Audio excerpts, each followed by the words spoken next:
Turabasuhuje inshuti bakunze b'ikiganiro amateka Bibiliya, nk'uko musanzwe mubizi tubagezaho amateka atandukanye agize icyo gitabo. Tugarutse mu gice cya gatatu cy'amateka y'intumwa Pawulo, aho duherukana bamaze kumukurubana bamukuye mu rusengero, ubwo abasirikare b'Abaroma bamwamburaga Abayuda bendaga kumwica. Bityo umusirikare mukuru w'Abaroma akaba yarahisemo kumwohereza i Kayizariya kuburanira imbere y'umutware Feliki.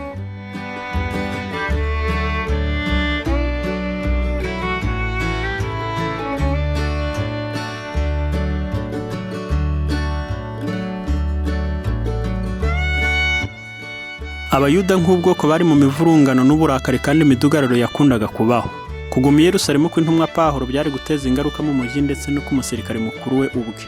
Bityo yahamagaye abatwara imitwe ya gisirikare babiri, arababwira ati mwitegura abasirikare 200 bo kujya i Kayizariya n'abagenda ku mafarashi 70 n'abafite amacumu 200 bagende nijoro ku isaha 3, kandi bashaka inyamaswa ziheka kugira ngo bazitwareho Pawulo bamushyikirize Feliki umutegeka mukuru ari muzima. Hashize iminsi 3 Pawulo ageze i Kayizariya, abamuregaga baturutse Yerusalemu baherekejwe na Terituro, umuburanyi bari baragize umujyanama wabo. Urubanza rwanzuwe ko ruhita ruburanishwa. Pawulo yazanywe imbere y'inteko y'abantu maze Terituro atangira kumurega. Mu kwiregura kwa Pawulo yavuze ko atigeze ateza imvururu mu gace kariko kose k'i Yerusalemu cyangwa ngo abe yarahumanije urusengero. Yaravuze ati kandi ntibasanze njye impaka n'umuntu wese cyangwa ngo nteranye abantu kubatera imidugararo, naho haba mu rusengero cyangwa mu masinagoge cyangwa mu murwa. Kandi ibyo bandeze none ntibashobora kubihamya imbere yawe yuko ari iby'ukuri. Igihe yavugaga ko inzira abamuregaga bitaga iy'ubuyobe ariyo yagenderagamo akorera Imana y'abasekuruza, yahamije ko atigeze areka kwizera ibyanditswe mu mategeko byose no mu byahanuwe, kandi ko yizeraga umuzuko w'abapfuye nk'uko inyigisho z'ibyanditswe zabivugaga zeruye.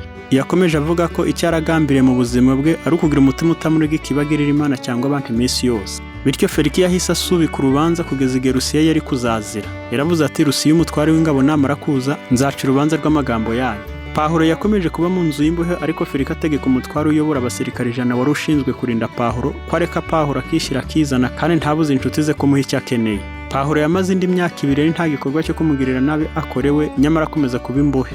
Amaherezo Feliki yaje guhamagarwa i Roma kubera ibibi bikomeye byakorewe Abayahudi. Mbere y'uko ava i Kayizariya ngo yitabire iryo hamagarwa, yatekereje kunezeza Abayuda asiga Pawulo mu nzu y'imbohe. Nyamara Feliki ntiyageze ku ntego yo kugerageza gutuma Abayahudi bamugirira icyizere. Yakuwe ku nshingano ye mu buryo bubi, maze hashyirwaho Porukiyo Festo ngo amusimbure akorere i Kayizariya. Festo ageze mu butware bwe amara iminsi 3 maze ava i Kayizariya ajya i Yerusalemu. Abatambyi bakuru n'abakomeye bo mu Bayuda bamuregera ibya Pawulo, baramwinginga bamusaba kubagirira neza ngo atumire Pawulo aze i Yerusalemu. Mu gusaba batya bari bagambiriye kubikira Pawulo mu nzira ajya i Yerusalemu ngo bamwice. Ariko Festo yubahaga inshingano zijyana n'umwanya w'ubuyobozi yari afite, bityo akoresha amagambo y'ikinyabupfura yanga kohereza Pawulo. Yaravuze ati si umuhango w'Abaroma gutanga umuntu ngo apfe abamurega batari imbere ye, akemererwa kwiregura ibirego. Yababwiye ko nawe ubwe mu gihe gito agiye kujya i Kayizariya, nuko abakomeye bo muri mwe bamanuke tujyane bamurege niba hari icyaha yakoze.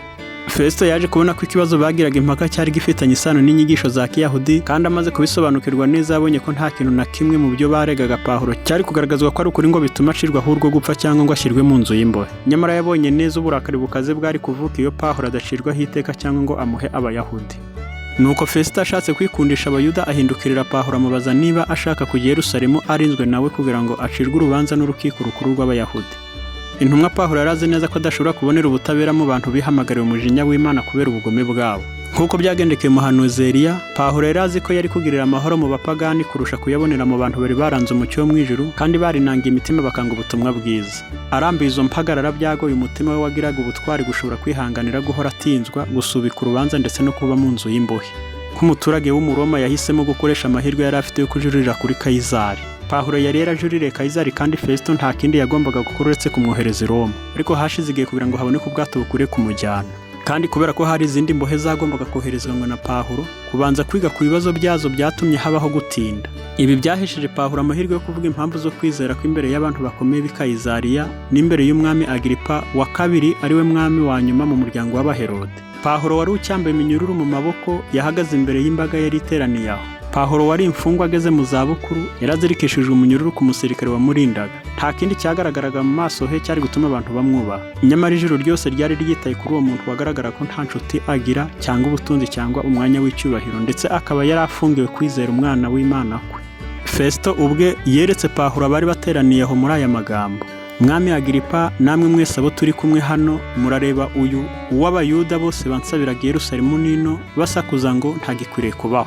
Ariko menya yuko atakoze igikwiriye kumwicisha, kandi nawe ubwe yajuririye kuri Augusto ngambirira kumumwoherereza. None mbuze ijambo rigaragara ryo kwandikira umwami wanjye, nicyo gitumye muzana imbere yanyu, kandi cyane cyane imbere yawe mwami Agiripa, kugira ngo nitumara kumubaza mbone icyo nandika, kuko ngira ngo ni iby'ubwenge buke kohereza imbohe sinsobanura ibyirezwe. Umwami Agiripa yahereye ubwo aha Pawulo uburenganzira bwo kwisobanura. Intumwa Pawulo ntiyigeze ahungabanywa n'ibyari bimuzengurutse cyangwa abategetsi bakuru bamwumvaga, kuko yari azi uburyo ubutunzi bw'isi n'icyubahiro cyayo ari iby'agaciro gake. Ubwiza burabagirana bw'iby'isi n'ubushobozi bwayo ntibyashoboraga gucogoza na gato ubutwari bwe cyangwa ngo bitume adashobora kwikomeza. Pawulo yavuze amagambo yumvikana kandi avugana imbaraga yerekana ingingo zikomeye zaranze imibereho ya Kristo hano ku isi. Yahamije ko Mesiya wavuzwe n'ubuhanuzi yari yaragaragariye muri Yesu w'i Nazareti. Yerekanye ukuntu ibyanditswe byo mu isezerano rya kera byari byaravuze ko Mesiya yagombaga kugaragara nk'umuntu mu bantu, ndetse n'uburyo imibereho ya Yesu yari yarasohorewemo ibyari byaravuzwe na Mose n'abahanuzi byose. Kubw'umugambi wo gucungura isi yacumuye, umwana w'Imana yari yarihanganiye umusaraba ntiyita ku gukozwa isoni, kandi yari yarazamuwe mu ijuru anesheje urupfu n'imva. Amatsiko umwami yari afite yarashize maze ahaguruka mu ntebe ye avuga ko ibyo babazaga Pawulo birangiye. Agiripa abwiye Fesito ati, uyu muntu aba arekuwe iyo aba atarajuririye kuri Kayizari. Nyamara urubanza rwari rwarajuririwe muri urwo rukiko rw'ikirenga, bityo icyo gihe rwari rurenze ubushobozi bwa Fesito na Agiripa. Amaherezo Pawulo yari mu nzira agana i Roma. Bamaze gutegeka ngo dutsuke tujye muri Italiya, Pawulo n'izindi mbohe babaha Yuliyo umutware utwara umutwe wo mu ngabo z'Abaugusto. Twikira mu nkuge yavuye muri Adamaratiyo yendaga gutsuka ngo ije mu bihugu byo muri Aziya. Turatsuka twari kumwe na Aristariko umunyamakedoniya w'i Tesalonike. Mu kinyejana cya mbere cy'ubukristo kugendera mu nyanja byari birimo ingorane kandi biruhije. Abasare bagendaga bakurikiye izuba n'inyenyeri, kandi igihe bitabonekaga maze hakaboneka ibimenyetso by'umuraba, abasare bagiraga ubwoba bw'uko bari burohame mu nyanja. Igihe kimwe cy'umwaka kugendera mu nyanja byasaga n'ibidashoboka. Igihe cyo kuvugama kigeze, umutware w'abasirikare n'imbohe yari ajyanye nazo bakomeje urugendo rwabo berekeza i Roma. Ubwato bwari buvuye Alexandria bwitiriwe imana z'impanga, bwari bumaze amezi y'imbeho n'umuyaga bwikinga ku kirwa cya Mileto bwerekezaga iburengerazuba, maze abagenzi babwinjiramo. Nubwo bakererejwe n'imiyaga yahuhaga ituruka iyo berekezaga, urugendo rwashoje amahoro, maze ubwo bwato babutsika ku mwaro wa Potiyore ku nkengero za Italiya. Aho ngaho hari abakristo bake, maze basaba Pawulo kumarana nabo iminsi 7. Umutware uyobora abasirikare yemeye iki cyifuzo n'umutima mwiza. Kuva igihe abakristo bo muri Italiya baboneye urwandiko Pawulo yandikiye ab'i Roma, bategereje gusurwa n'intumwa bari bafite ubwuzu. Ntibigeze batekereza yuko bazamubona ari imbohe, ariko imibabaro ye yatumye barushaho kumukunda. Kuva i Potiyore ukagera i Roma hari intera y'ikilometero 225, kandi amakuru yahoraga ava ku mwaro akagera mu murwa mukuru. Ibyo byatumye abakristo b'i Roma bamenya ko Pawulo ari hafi, bamwe muri bo batangira kujya kumusanganira no kumuha ikaze. Amaherezo abagenzi bageze ku isoko ya Apio, ahari mu birometero 64 uturutse i Roma. Igihe banyuraga mu mbaga y'abantu bari buzuye inzira, umusaza w'imvi Pawulo wari ubohanywe n'itsinda ry'abagome barebanaga umutima unangiye, niwe abantu bakwenaga bakamugira urw'amenyo. Urusaku rw'ibyishimo rwumvikanye bitunguranye, maze umuntu umwe ava muri iyo mbaga y'abantu agwa mu ijosi rya Pawulo, amuhoberana amarira n'ibyishimo nk'uko umwana yakwakira umubyeyi badaherukana. Abantu bakomeje kujya bamuhobera bamwitegerezanya amatsiko, maze abantu benshi babona ko uwo muntu uboshywe ari wa wundi wari warababwiye amagambo y'ubugingo ari Korinto, i Filipi na Efeso. Bageze i Roma, Yuliyo wayoboraga abasirikari 100 yashyikirije imbohe yarazanye umusirikare wayoboraga abarinzi b'umwami w'abami amakuru meza yavuze kuri Pawulo, n'urwandiko rwari rwaraturutse kuri Festo byatumye uwo musirikare mukuru afata Pawulo neza, kandi aho kugira ngo yohereze Pawulo mu nzu y'imbohe yamuhaye uburenganzira bwo kuba mu nzu yikodeshereje.